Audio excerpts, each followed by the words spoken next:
Hey guys, thanks for stopping by. Towards the end of last year, I got a commission for a box set, but the customer wanted some stone pieces to go along with it. And the only stone work that I'd done before, as far as tack goes, was making soapstone capstones, which I ended up using my wood lathe for, and then some various files and different things. But cutting flats in some sort of rectilinear, repeatable way was something that I hadn't done before. And not wanting to invest a whole lot into something that I may not like or I may not be able to do in a timely manner, or I may not be able to do well enough to charge money for. I didn't want to go buy a saw specifically for cutting natural stone. Lapidary saw is what they're called, and they are around $1,000 for a good one, a good starter one, and they go up from there. Now, that's not like they're overcharging for these things. They are just made for a specific task, and they do that task rather well. I've seen plenty of examples online, but that's outside of my budget for something that I'm trying out. So what I did is I went on Amazon and I got about the cheapest tile saw that I could. Now, this is not a lapidary saw. It spins way too fast. It's water cooled instead of oil cooled. This thing is weak as far as the motor goes. It's flimsy and it's not exactly accurate. So today I want to show you how you can make these using just that tile saw with a few upgrades and a few techniques to take that Corolla and make it ride a little bit more like a Cadillac. So the first time I did this, I used the saw as is, and I just kind of freehanded everything. And then for polishing or putting facets on the edges, kind of making things smooth and more enjoyable for the end client to use, I got some diamond polishing pads and an old spinach container and filled it with water and went to work.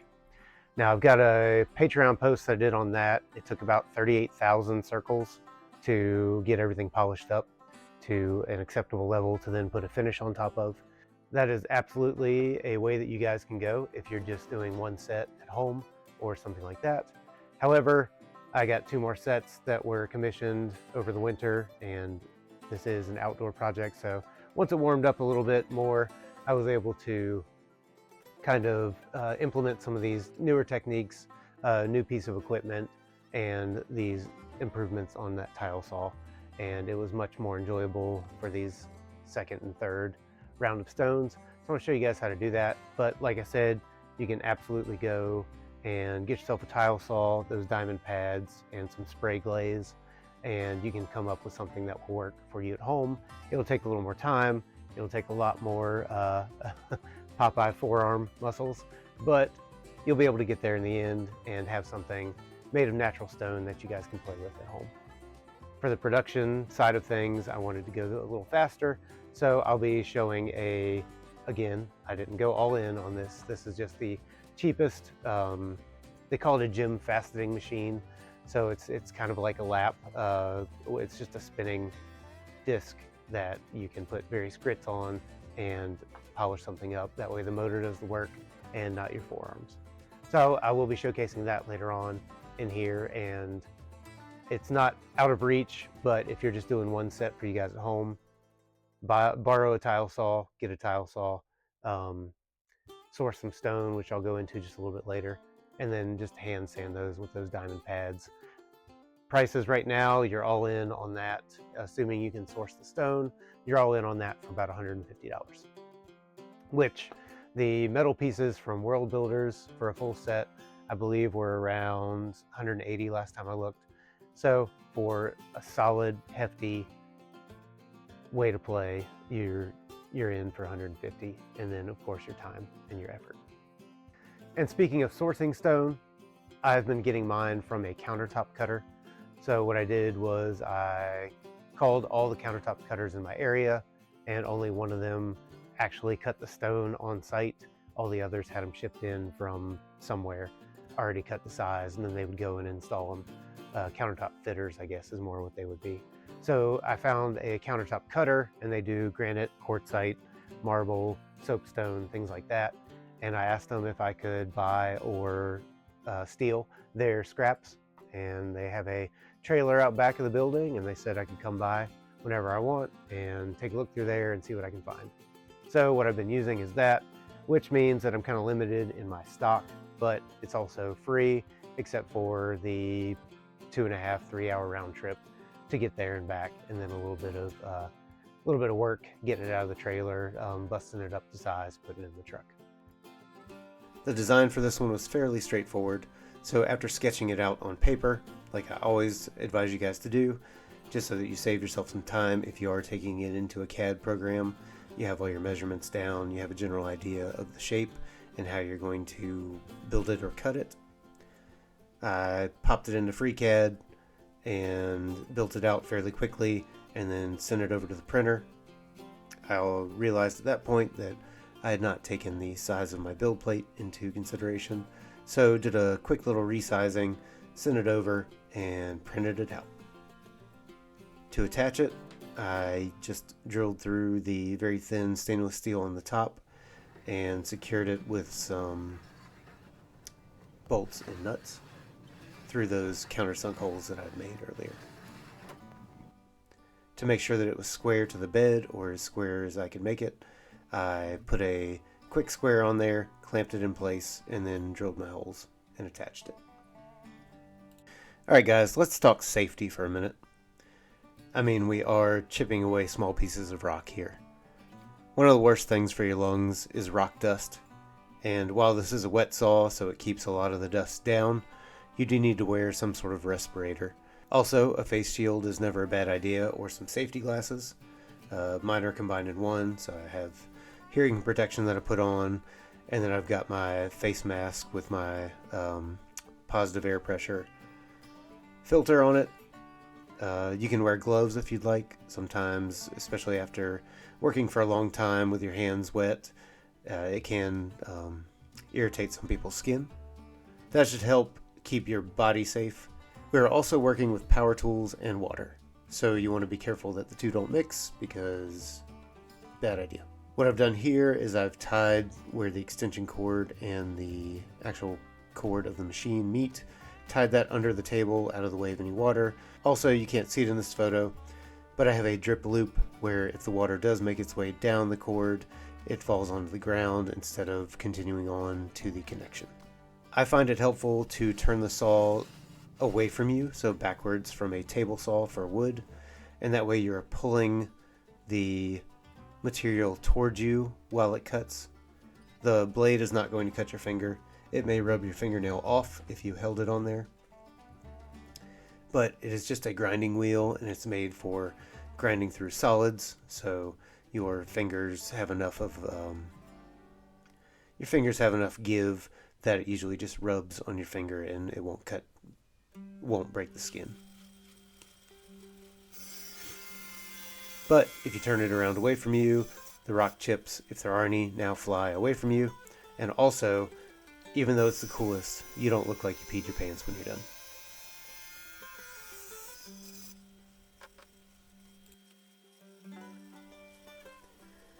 While some of this action runs in the background, I just want to talk to you guys about some of the other upgrades you can make for this saw. The first thing that you want to do is get a better blade. So this saw was like $100. You know they're not putting much of that money towards the actual blade itself. So get yourself an upgraded blade and swap that out before you even start cutting. It'll make your life much easier.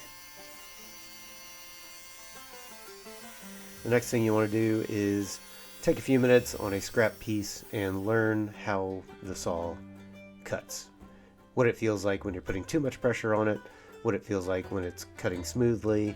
One thing that you need to be aware of, since this build plate, or not build plate, but the tabletop is very flimsy and also made to rotate up to a 45-degree angle, so you can cut some tiles into some different bevels. It will deflect under your weight. So something that I noticed on the first set of pieces that I cut is the opposite surfaces weren't exactly parallel when I was doing these cross cuts, and that's because I was leaning down on the table, which was pushing the table out of alignment, or out of a perpendicular alignment to the blade, and so I was ending up with some slanted tops and bottoms on some of my pieces. So just be aware of that. Don't put too much pressure down on the table. Make sure you have enough pressure to hold the piece in place on your guide rails, and then pull it towards you, trying to stay nice and smooth and even. And again, like I said, you don't have to be as aware of the blade as you would if this were a saw blade or like a table saw cutting through wood.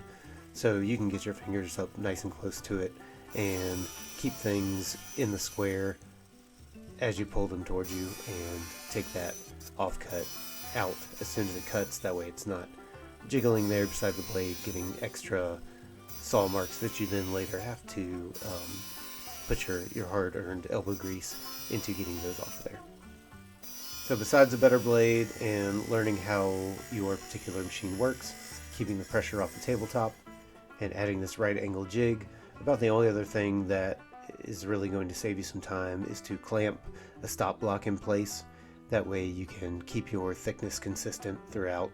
So move the material up to the stop block, pull it back towards you evenly to make the cut, take that offcut off, set it aside, and then move your material over to the stop block again, pull it towards you. That way you get nice consistent thickness of pieces.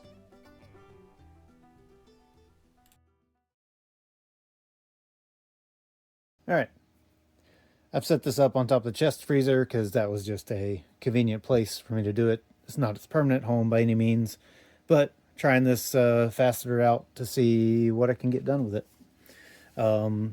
I'll slap a picture up on the screen of what I used to do for my stone pieces, and that's just these sanding blocks that have different diamond grits on them.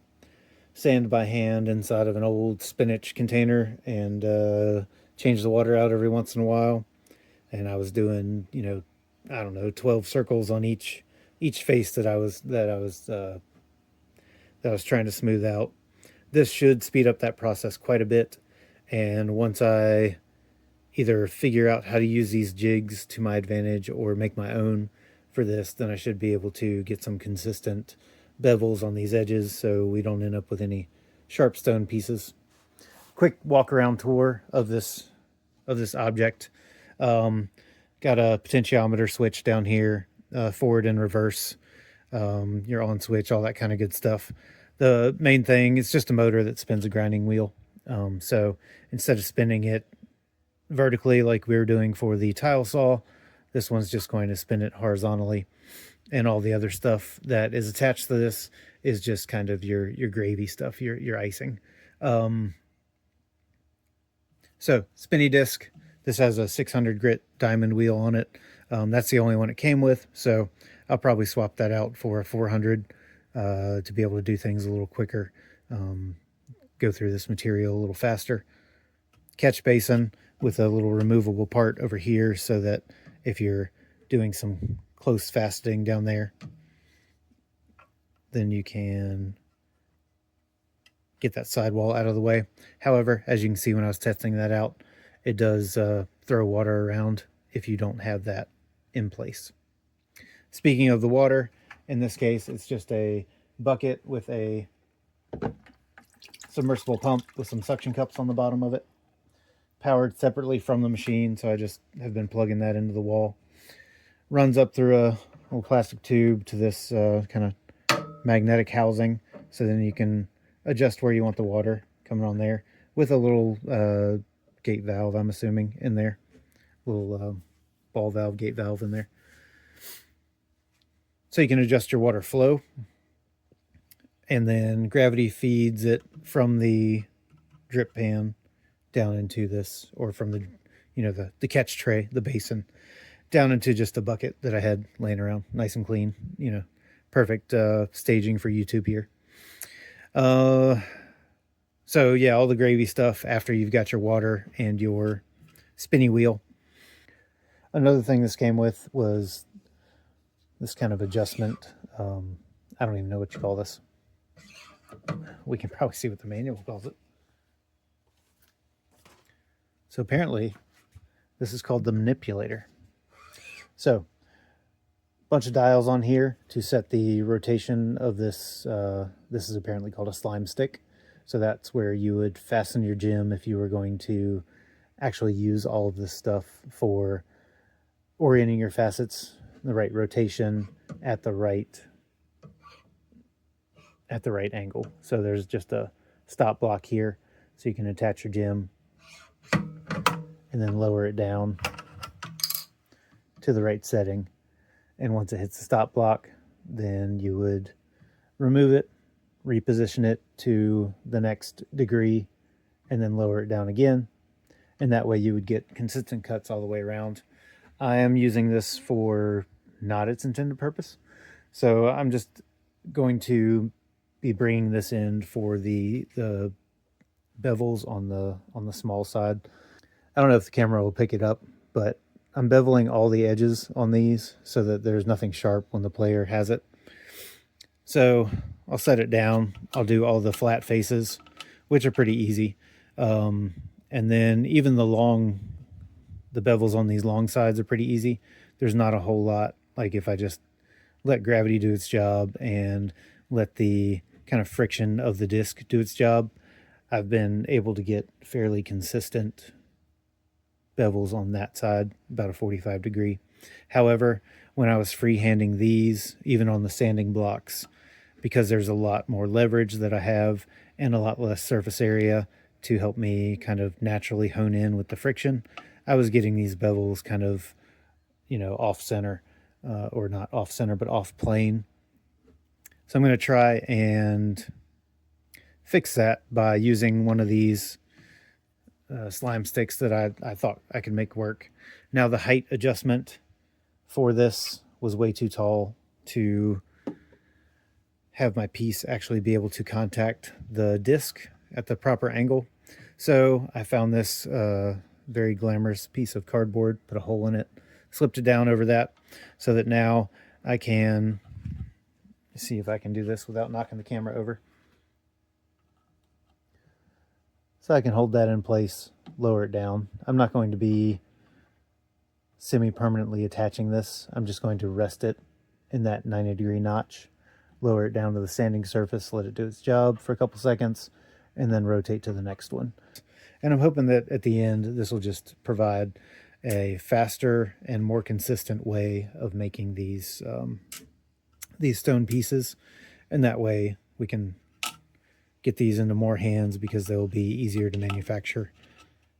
And I won't be spending, I forget what I spent on the first set I did by hand, but it was like 6 hours of just sanding to get these bevels put in. So this should knock that down, I would guess, to an hour per set, 2 hours per set. But either way, I mean, we're talking, a very nice increase in productivity. So I'm going to try a few here just without talking into the camera so that I can concentrate a little bit on what I'm doing and see how this actually goes.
All right, so got a couple more to add to the pile.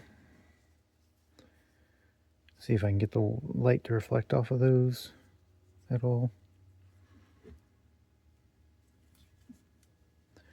I'll try a couple different techniques.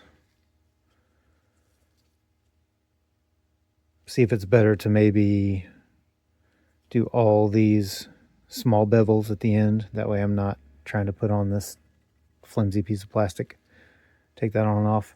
I really don't like how, I mean, I guess there's not a ton they could do about it, but I'm not a fan of how taking that off just sprays myself and the workspace with that kind of rock slurry. But like I said, it's the cheapest cheapest fasting machine that I could find. So, but I mean, for what it is, these are turning out pretty good.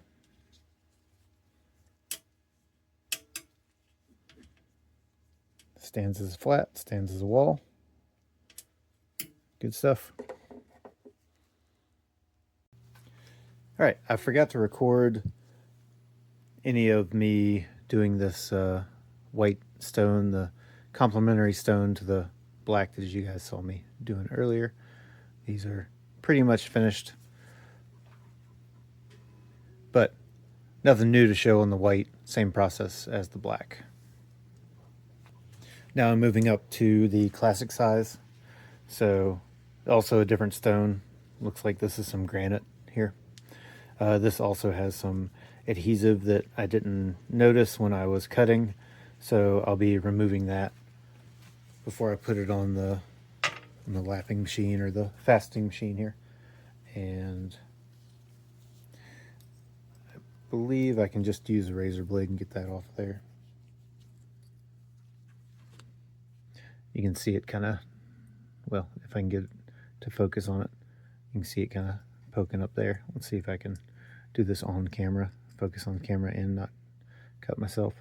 So just some, I don't know if this was how they had it held to the table when they were cutting it for some reason, or they installed it, it didn't fit.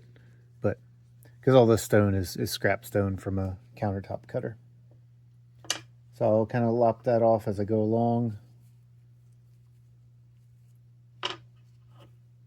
And we'll see what we get. These stones are a different height. So I don't know if you can see this back here, but I've taken my little tiny square that I use for making sure my table saw blade is perpendicular to the table. And I've just set that in there and put a piece of painter's tape around the back to hold it in place. And that is to adjust the height of the corner bevels here so that it hits at a 90-degree towards the lapping surface there. All right, pretty much same process with this as well. However, it's a different stone. I'm using a little bit higher, like second count, or not really seconds, but you know, just a mental 1, 2, 3, 4, 5 kind of type second timing device, and then yeah, that's about it. Little adjustments on height for where this hits, and that should be it. So I'll breeze through some of these.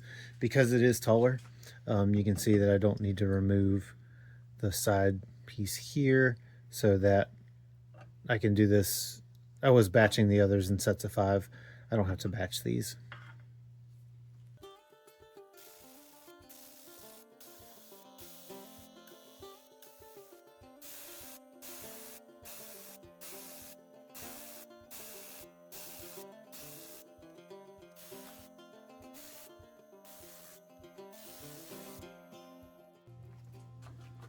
And I think these are going to turn out really cool.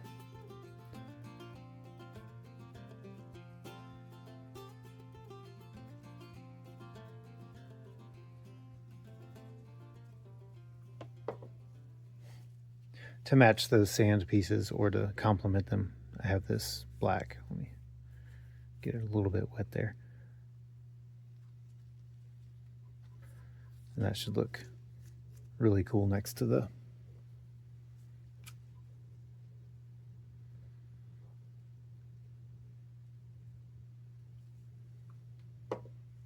All right, I'll do those, and then we'll put some finish on them. I'll show you guys what we ended up with today. I want to thank you guys for watching, and if you'd like to support this channel, you can buy my books. You can commission a piece if you don't want to go through the work of sourcing the stone, cutting it, polishing it, all that kind of good jazz. Reach out to me. I can do it, as well as any kind of wooden set, 3D printed stuff, all that. Like, subscribe. I know every video will tell you that, and the reason they do is because it does help, especially these small channels. I'm not doing this for the money, but I would like this to reach more people. And with that, I'll leave you with what we made today. Thanks, guys.